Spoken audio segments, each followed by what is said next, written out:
Assalamualaikum warahmatullahi wabarakatuh. Perkenalkan, nama saya Selvia Namita Aldila. Saya dari PS3 7B dan saya dari kelompok B3. Di sini saya akan menjelaskan sedikit materi tentang endotracheal tube.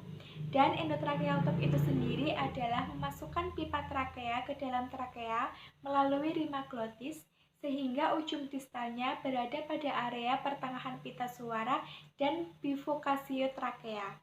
Nah, endotracheal tube itu sendiri memiliki beberapa tujuan. Yang pertama itu ada menjaga potensi jalan nafas, ada mempermudah ventilasi dan oksigenasi, serta mencegah aspirasi dan regurgitasi.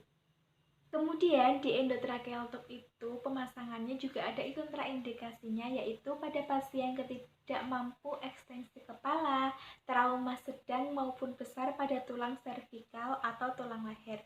Kemudian ada infeksi pada area epiglotis, ada fraktur mandibula atau traimus, ada hipoksia sedang, dan ada tracheostomy intake. Kemudian untuk pemasangan endotracheal tube itu sendiri dibantu oleh ventilator mekanik. Dan untuk pasien-pasien yang membutuhkan pemasangan endotracheal tube itu sendiri, yaitu pasien yang memasuki ruangan ICU, ICCU, ataupun HCU.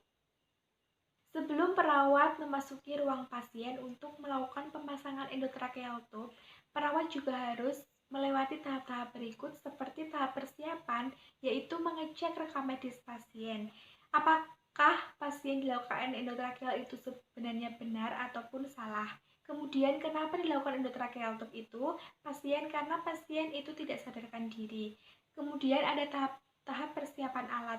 Di tahap persiapan alat ini, perawat juga harus benar-benar mempersiapkan alat yang dibutuhkan nanti waktu pemasangan endotracheal tube di ruang pada pasien. Kemudian ada tahap interaksi. Di dalam tahap interaksi ini itu kalian harus berinteraksi juga kepada pasien selama melakukan tindakan pemasangan endotracheal tube. Nah, walaupun pasien itu tidak sadarkan diri, tetapi kalian juga harus mengucapkan salam kepada pasien seperti Assalamualaikum, selamat pagi, selamat malam, selamat siang, ataupun selamat sore. Kemudian kalian juga harus menjelaskan tujuan kalian, kenapa kalian memasakkan endotracheal tube itu kepada pasien. Kemudian kalian harus menjelaskan berapa lama waktu yang kalian gunakan untuk pemasangan endotracheal tube itu sendiri. Dan yang terakhir, dan jangan lupa kalian harus tutup privasi. Kemudian ada tahap evaluasi. Di dalam tahap evaluasi itu sendiri, kalian harus mengevaluasi jumlah warna sekret di dalam tabung sekret pada pasien, yaitu jumlahnya berapa mili, warnanya ada kemerahan atau tidak, ataupun ada kekuning-kuningan ataupun tidak. Kemudian untuk evaluasi kepada endotracheal tube-nya itu, kalian harus lihat kebersihannya, terus kalian harus lihat benar-benar masuk atau tidak, dan kebersihannya di bagian oral kalian juga harus memperhatikannya.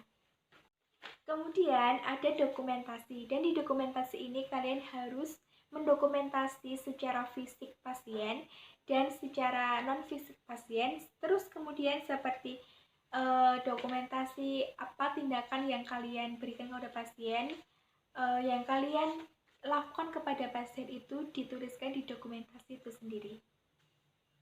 Jadi itu saja materi yang saya sampaikan, kurang lebihnya mohon maaf. Wassalamualaikum warahmatullahi wabarakatuh. Terima kasih.